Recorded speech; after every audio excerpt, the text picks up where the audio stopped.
அம்புலிமாமா மகாபாரதம் 47வது பகுதி. கிருஷ்ண தூது. திருதராஷ்டிரனும் போர் ஆபத்தானது என்று துரியோதனனை எச்சரித்தான். துரியோதனன் யாருடைய பேச்சையும் கேட்கவில்லை. சபையில் அமர்ந்திருந்த அரசர்கள் போர் தவிர்க்க முடியாதது என்று உறுதி கொண்டு எழுந்து சென்றுவிட்டார்கள். திருதராஷ்டிரனுக்கு தன் மகன்கள் போர் செய்து வெல்ல வேண்டும் என்ற ஆசை இருந்தது. அவன் சஞ்சயனை ரகசியமாக அழைத்து, சஞ்சயா, உனக்கு பாண்டவர் பலமும் நமது பலமும் தெரியும் என்பதால் பாண்டவர் பக்கம் போர் செய்பவர்களில் உற்சாகமாக இருப்பவர்கள் யார், சோர்வாக இருப்பவர்கள் யார், பலம் வாய்ந்தவர்கள் மற்றும் பலவீனமானவர்கள் யார் என்று கொஞ்சம் சொல் என்றான். அதற்கு சஞ்சயன், அரசே, நான் உனக்கு தனிமையில் எதுவும் சொல்ல மாட்டேன். நான் சொல்வதை கேட்டு நீ பொறாமைப்படுவாய். ஆகையால் வியாசரையும் காந்தாரியையும் இங்கே வரவழை என்றான். விரைவிலேயே வியாசரும் காந்தாரியும் வந்தார்கள். அப்போது சஞ்சயன் திருதராஷ்டிரனிடம், அரசே, கிருஷ்ணனும் அர்ஜுனனும் அவதார புருஷர்கள், மாவீரர்கள். மூவுலகங்களும் ஒன்றிணைந்தாலும் கிருஷ்ணனை நேருக்கு நேர் பார்க்க முடியாது. அப்படிப்பட்ட கிருஷ்ணன் உன் மகன்களை அழிக்கச் சங்கல்பம் செய்துள்ளான் என்றான். சஞ்சயா, இந்த ரகசியம் உனக்கு எப்படி தெரிந்தது? எனக்கு ஏன் தெரியவில்லை என்று திருதராஷ்டிரன் கேட்டான். அரசே, நீ வித்தை இல்லாதவன், இருள் நிறைந்தவன். நான் வித்தையின் மூலமாக கிருஷ்ணனின் மகிமையை தெரிந்து கொண்டேன் என்றான் சஞ்சயன். வியாசர் திருதராஷ்டிரனிடம், உன்னை என்றால் கிருஷ்ணனுக்கு மிகவும் பிடிக்கும். இந்த சஞ்சயன் கிருஷ்ணனை பற்றி முழுமையாக தெரிந்தவன். இவன் சொன்னபடி செய்தால் உனக்கு நன்மை உண்டாகும் என்று சொன்னார். இதற்கிடையில் உபப்பிலாவியத்தில் சஞ்சயன் தன் தூதை முடித்துக்கொண்டு அஸ்தினாபுரத்திற்கு திரும்பிச் சென்றவுடனே தர்மராஜன் கிருஷ்ணனிடம், கிருஷ்ணா, இதுவே எங்களுக்கு நண்பர்கள் உதவ வேண்டிய நேரம். இந்த ஆபத்தான நேரத்தில் எங்களை காப்பாற்றக்கூடியவன் நீ ஒருவனே. உன்னை நம்பியே நாங்கள் கௌரவர்களை எதிர்க்க சங்கல்பம் செய்துள்ளோம். எங்களை காப்பாற்றும் பொறுப்பு உன்னுடையதே என்றான். நீ என்ன சொல்ல நினைக்கிறாயோ அதை தயக்கமின்றி சொல் என்றான் கிருஷ்ணன். தர்மராஜன் இவ்வாறு கூறினான், சஞ்சயன் சொன்னதையெல்லாம் கேட்டாய் அல்லவா?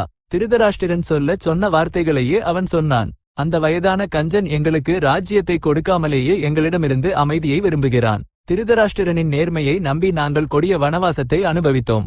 ஆனால் அவன் துரியோதனனின் விருப்பப்படியே செல்கிறான். நான் என் தாய்க்கோ அல்லது நலம் விரும்பிகளுக்கோ கொஞ்சம் கூட சுகத்தை அளிக்க முடியவில்லை. குறைந்தபட்சம் எங்கள் ஐவருக்கும் 5 ஊர்களை கொடுத்தால் போரை கைவிடுகிறேன் என்றேன். திருதராஷ்டிரன் அதற்கும் தயாராக இல்லை. வறுமையை விட மரணம் மேல். சத்திரிய தருமம் மிகவும் பாவம் நிறைந்தது. ஆனால் சத்திரியர்களான நாங்கள் அந்த தருமத்தை கைவிட்டு பிற தொழில்களை பின்பற்ற முடியாது. ஆகையால் நாங்கள் அமைதி வழியையே விரும்புகிறோம். அது பலனளிக்காத போது போர் இருக்கவே இருக்கிறது. ஆகையால் இப்போது எங்களுக்கு எது கடமையோ சொல். அதற்கு கிருஷ்ணன், அரசே, எனக்கு நீங்களும் அவர்களும் ஒன்றுதான். உங்கள் இருதரப்பின் நலனை விரும்பி நான் கௌரவர்களிடம் செல்வேன். உங்கள் லட்சியங்களுக்கு பங்கம் வராமல் கௌரவர்களுக்கு அமைதி கிடைக்கும்படி செய்தால் எனக்கு எவ்வளவோ புண்ணியம் கிடைக்கும். பலருக்கு மரணம் வராமல் தடுத்தவன் ஆவேன் என்றான். தர்மராஜன் இதற்கு சம்மதிக்காமல், துர்மார்க்கனான துரியோதனன் உன் பேச்சை கேட்க மாட்டான். அவனிடம் சேர்ந்த அரசர்கள் அனைவரும் அவனுடைய போக்கை கொண்டவர்களே. அப்படிப்பட்டவர்களின் நடுவில் நீ செல்வது எனக்கு சிறிதும் விருப்பமில்லை. உனக்கு சிறிதளவு துன்பம் ஏற்பட்டாலும் நான் சகிக்க மாட்டேன் என்றான். அதற்கு கிருஷ்ணன், தர்மராஜா, துரியோதனனின் விவகாரத்தை நான் அறிவேன். அங்குள்ளவர்களுக்கு என்னை பற்றியும் தெரியும். அவர்கள் என்னை எதிர்க்க துணிய மாட்டார்கள். ஒருவேளை வந்தால் அனைவரையும் சாம்பலாக்குவேன். நாம் அமைதிக்காக முயற்சி செய்யாவிட்டால் உலக பழிக்கு ஆளாவோம். ஆகையால் நான் அங்கு செல்வது அவசியமே என்றான். உனக்கு எதிர்த்துச் சொல்ல நான் எம்மாத்திரம்? நீ பத்திரமாகச் சென்று எங்கள் காரியத்தை சரிசெய்து அமைதியை நிலைநாட்டி திரும்பி வா.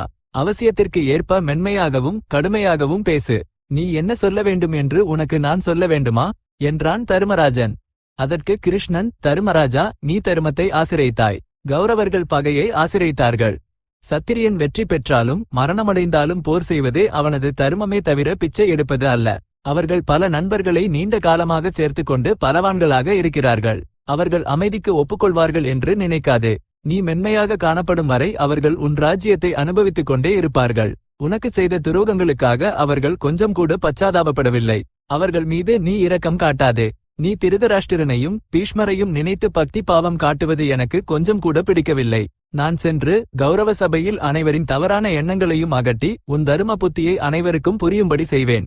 நான் உனக்கு நஷ்டம் ஏற்படாமல் அமைதிக்காகவே முயற்சி செய்வேன் என்றாலும் நிலைமையை பார்த்தால் போர் நிச்சயம் என்றே எனக்கு தோன்றுகிறது. துரியோதனன் உயிருடன் இருக்கும் வரை உன் ராஜ்யம் உனக்கு கிடைக்காது. ஆகையால் தகுந்த முயற்சியில் இரு என்றான். அப்போது பீமன் கிருஷ்ணனிடம், கிருஷ்ணா, நீ கௌரவ சபைக்கு செல்வது மிகவும் பொருத்தமாக இருக்கிறது. அனைவரும் கேட்கும்படி நீ துரியோதனனிடம் நல்ல வார்த்தைகள் சொல்லி அமைதியை நிலைநாட்டு. அவனுடையது அரக்க சுபாவம். அவனுக்கு மென்மையாகச் சொல்வது மிகவும் கடினமே. ஆகையால் அவனிடம் இன்னும் நட்பாக பேச வேண்டும். எங்கள் வம்சத்திற்கு பெரும் ஆபத்து வராமல் பார்த்துக்கொள்.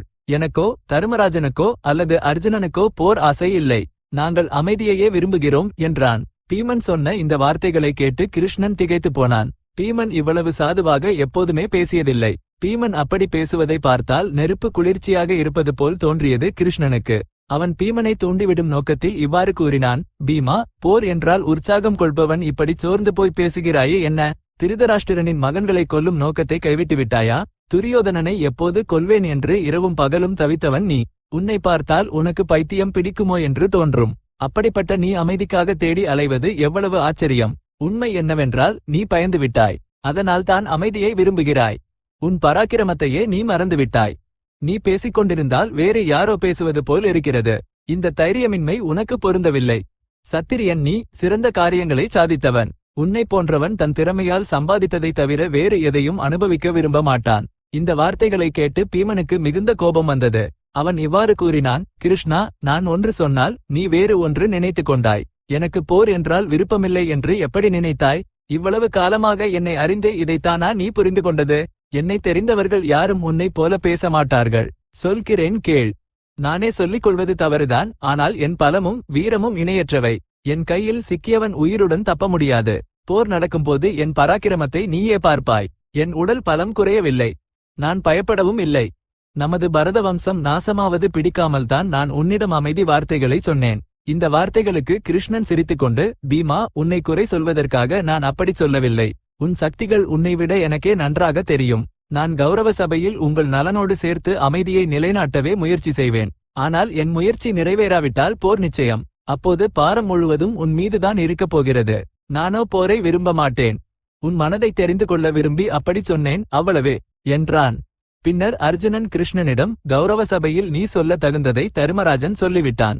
கௌரவர்கள் அமைதிக்கு சம்மதிக்க மாட்டார்கள் என்று நீ நினைப்பது போல் தெரிகிறது. அப்படியே நடக்கலாம் கூட. ஆனாலும் முயற்சி செய்யாமல் இருக்கக்கூடாது. எங்களுக்கும் அவர்களுக்கும் நட்பு ஏற்படும் வகையில் முயற்சி செய். அது உனக்கு சாத்தியமற்றது இல்லை என்று நினைக்கிறேன். அல்லது நீ வேறு விதமாக முடிவு செய்தாலும் அதனால் எங்களுக்கு நன்மையே உண்டாகும். அவர்களை கொல்வது தவிர்க்க இயலாததாக இருந்தால் அப்படியே செய்யலாம். எங்களுக்கு எது நன்மையோ அதை நீயே முடிவு செய் என்றான். அர்ஜுனா, நான் செய்ய வேண்டிய முயற்சியை முழுவதும் செய்வேன். சகுனியும் கர்ணனும் தூண்டிவிடும்போது துரியோதனன் நல்லபடியாக உங்களுக்கு ராஜ்யத்தை கொடுக்க மாட்டான். தர்மராஜன் அமைதியை விரும்புவதாக அந்த துர்க்குணம் கொண்டவனிடம் சொல்லக்கூடாது என்று நினைக்கிறேன். அவனுடைய விவகாரம் தெரியாதது போல் ஏன் பேசுகிறாய் என்றான் கிருஷ்ணன். பின்னர் நகுலன் கிருஷ்ணனிடம், என் அண்ணன்கள் தங்கள் கருத்துக்களை சொன்னார்கள். உன் கருத்து உனக்கு இருக்கிறது. ஆனால் இவை எதுவும் அமலுக்கு வராமல் போகலாம். சூழ்நிலையை பொறுத்து அனைவரின் கருத்துகளும் மாறும். ஆகையால் சூழ்நிலையை பொறுத்து செய்ய வேண்டியதை செய். அமைதியாக பேசி பலன் இல்லாவிட்டால் கடுமையாகவே பேசு என்றான். சகாதேவன் கிருஷ்ணனிடம், தர்மராஜன் தருமத்தையே சொன்னான் என்றாலும் நீ மட்டும் கண்டிப்பாக போர் நடக்கும்படி பார்த்துக்கொள். அவர்கள் அமைதி வேண்டும் என்றாலும் கூட அந்த முயற்சியை கெடுத்துவிடு என்றான். சாத்யகி சகாதேவனை ஆதரித்தான். பாண்டவர்கள் சார்பாக வந்திருந்த மாவீரர்கள் அனைவரும் சிம்மநாதம் செய்தார்கள். அப்போது திரௌபதி வருத்தத்துடன் கிருஷ்ணனிடம், தர்மராஜன் அமைதியை விரும்பி 5 ஊர்கள் போதும் என்றாலும் அந்த துரியோதனன் ஒப்புக்கொள்ளவில்லை. பாண்டவர்களுக்கு ராஜ்யத்தை கொடுத்தாலன்றி நீ அமைதிக்கு ஒப்புக்கொள்ளாதே. போரில் பாண்டவர்கள் கௌரவர்களை கொல்ல முடியும். அதுவே அவர்களுக்கு சரியான பாதை. எனக்கு தீராத அவமானத்தை செய்த அந்த துரியோதனன் இன்னும் உயிரோடுதான் இருக்கிறான். நீ சமாதான வார்த்தைகள் பேசும்போது என் கூந்தலை மறந்துவிடாதே. இதை பிடித்துக்கொண்டுதான் என்னை முழு சபைக்குள் இழுத்து வந்தார்கள். துச்சாதனனின் கை துண்டிக்கப்பட்டு விழுவதை பார்த்தாலன்றி எனக்கு அமைதி கிடைக்காது என்று உடல் அதிரும்படி அழுதாள்.